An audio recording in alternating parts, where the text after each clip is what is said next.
So IIBA's work is literally saving lives. It's one of the most effective and powerful organizations that I know in helping and supporting some of our most vulnerable community members, immigrants and refugees. I, for one, am a journalist by profession when I was in Uganda.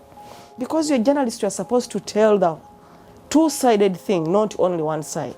So my problem started when I started hosting people of opposition. Said, no, what are you doing? Why are you hosting people who are talking bad about the government? So they started coming after me. At one time, I was even arrested. They put me in those safe houses where they blindfold you. It was so bad. So when I got a chance to escape, I had to leave Uganda. This institution has really helped me.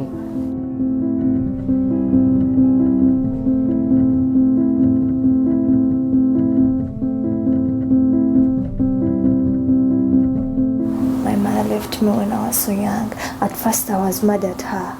How can my mama leave me like that? But then after, when I saw this achievement, I knew that God is there. And I knew my mama sacrificed everything so that we can be fine. When I moved to San Francisco, I was 4 years old. When I obtained DACA, my life changed drastically. I got another job at a Fortune 500 company working with top C-level executives worldwide.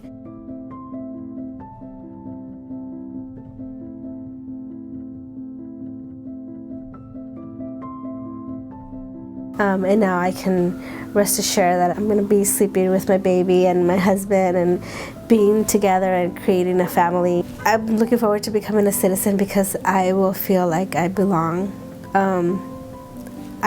This is my home, this is my country, this is my city, but I haven't had the paperwork to back me. So when I receive that, it'll just be like finalizing the 30-plus year journey that has taken to get me here. I think the work that IIBA does is very close to my heart, and it really is around my immigrant story. I was brought to the US when I was very young. When the Obama administration produced Deferred Action for Childhood Arrivals, or DACA, it was the first time I was able to gain legal status. It has opened up a door of possibilities and the freedom. I think it's hard to quantify.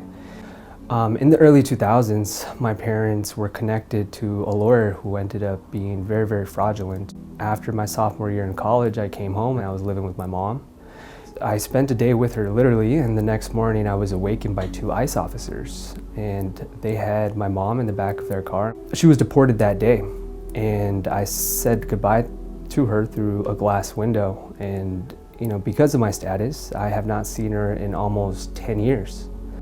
And so in thinking about IIBA's work and what it is able to provide in terms of quality, trustworthy, affordable legal services around immigration, I can't help but think that if we had access to a resource like that, how our lives, my life, would have been very different.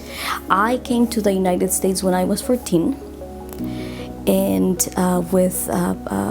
to unite with my family who were already here, my parents. So I know, I'm gonna start crying. Oh my God. So I know what it is to be separated. And I know what it is to have those dreams. The work that you do definitely is doing something so positive in the community that I want to be part of that. The little that we can give can actually make a difference.